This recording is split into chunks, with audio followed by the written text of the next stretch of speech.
Hi friends, ನಿಮಗೋಸ್ಕರ ಮತ್ತೊಂದು ವಿಡಿಯೋನ ತಗೊಂಡ್ ಬಂದಿದ್ದೀನಿ. ಹೇಗಿದೆ ಅಂತ ನೋಡ್ಕೊಂಡ್ ಬರೋಣ ಬನ್ನಿ. ನೆನಪುಗಳಲ್ಲಿ ಉಳಿದವಳಿಗೇನು ಗೊತ್ತು, ನೆನೆಸಿಕೊಂಡು ಕೊರಗಿದವನ ಆತಂಕ. ಸದ್ದಿಲ್ಲದೆ ಮನೆಗೆದ್ದು ಕದ್ದು ಹೋದವಳಿಗೇನು ಗೊತ್ತು, ಮೌನ ಮುರಿದ ಮಲ್ಲನ ಮನದಾಳದ ಆತಂಕ. ಮನಗೆದ್ದು ಮಡದಿಯಾಗಿ ಬರುತ್ತೀನಿ ಎಂದವಳು, ಸದ್ದು ಗದ್ದಲವಿಲ್ಲದೆ ಮತ್ತೊಬ್ಬನ ಮಡದಿಯಾಗಿ ಮೆರೆದವಳು. ಕಾಲಕ್ಕೂ ಕಾಪಾಡಿಕೊಳ್ಳುತ್ತೇನೆ ಎಂದು ಶಪಥ ಮಾಡಿದವಳು. ಹೆತ್ತವರಿಗಾಗಿ ಒಲ್ಲದ ಮದುವೆಗೆ ತಲೆಬಾಗಿದೆ ಗೆಳೆಯ, ಕ್ಷಮಿಸು ಎಂದು ಚರಿತ್ರೆ ಪುಟ ಸೇರದೆ ಅಮರ ಗೀತೆ ಬರೆದವಳು. ಐ ಹೋಪ್ ವಿಡಿಯೋನ ಇಷ್ಟ ಆಗಿದೆ ಅಂತ ಅನ್ಕೊಂಡಿದ್ದೀನಿ.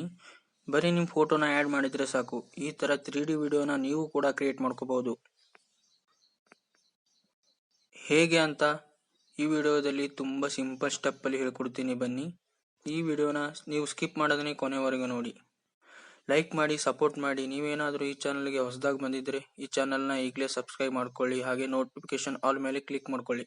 ಈ ತರ ವಿಡಿಯೋ ಮಾಡುವುದಕ್ಕೆ ನಿಮ್ಮ ಹತ್ರ ಇರಬೇಕಾದ ಮೆಟೀರಿಯಲ್ಗಳೇನೆಂದರೆ, ಮೊದಲು ನಿಮ್ಮ ಹತ್ರ ಅಲೈಟ್ ಮೋಷನ್ ಅನ್ನೋ ಅಪ್ಲಿಕೇಶನ್ ಇರಬೇಕು.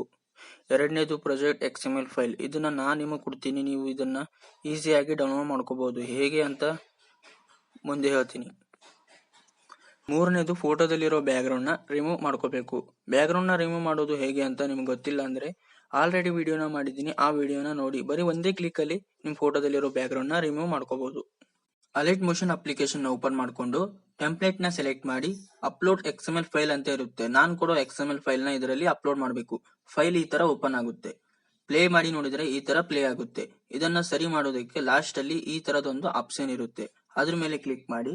ಇದರಲ್ಲಿ ಕ್ಯಾಮ್ರಾ ಅನ್ನೋ ಆಪ್ಷನ್ ಆಫ್ ಆಗಿರುತ್ತೆ. ಇದನ್ನ ಆನ್ ಮಾಡ್ಕೊಳ್ಳಿ. ಈಗ ವಿಡಿಯೋನ ಪ್ಲೇ ಮಾಡಿ ನೋಡಿದ್ರೆ ಸರಿಯಾಗಿ ಬರುತ್ತೆ. ನೆಕ್ಸ್ಟ್ ಇದರಲ್ಲಿ ಫೋಟೋನ ಚೇಂಜಸ್ ಮಾಡಬೇಕಾಗುತ್ತೆ. ಮುಂದೆ ಹೋದ್ರೆ ಒಂದು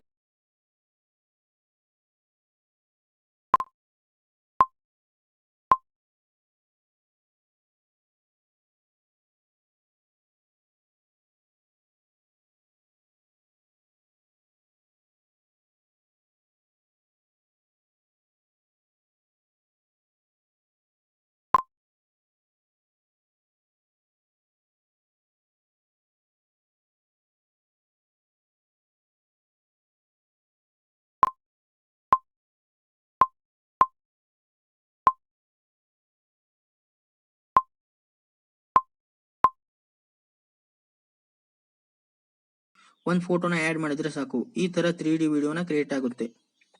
ನಿಮಗೇನಾದ್ರೂ ಡೌಟ್ ಇದ್ರೆ ಕಮೆಂಟ್ ಮಾಡಿ ಕೇಳಿ, ರಿಪ್ಲೈ ಮಾಡ್ತೀನಿ.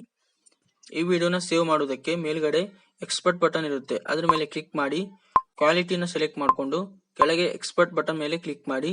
ವಿಡಿಯೋ ನಿಮ್ ಗ್ಯಾಲರಿಯಲ್ಲಿ ಸೇವ್ ಆಗುತ್ತೆ. XML ಫೈಲ್ ಬೇಕು ಅಂದ್ರೆ ಡಿಸ್ಕ್ರಿಪ್ಷನ್ ಬಾಕ್ಸ್ ಅಲ್ಲಿ ಪ್ರಾಜೆಕ್ಟ್ ಲಿಂಕ್ ನ ಕೊಟ್ಟಿದ್ದೀನಿ, ಅಲ್ಲಿಂದ ನೀವು ಈಸಿಯಾಗಿ ಡೌನ್ಲೋಡ್ ಮಾಡ್ಕೋಬಹುದು. ಈ ವಿಡಿಯೋನ ಇಲ್ಲಿವರೆಗೆ ನೋಡಿದ್ರೆ ಅಂದ್ರೆ ಲೈಕ್ ಮಾಡಿ, ಸಪೋರ್ಟ್ ಮಾಡಿ, ಕಾಮೆಂಟ್ ಮಾಡೋದನ್ನ ಮರಿಬೇಡಿ. ಸಿಗೋಣ ಮತ್ತೆ ಮುಂದಿನ ವಿಡಿಯೋದಲ್ಲಿ.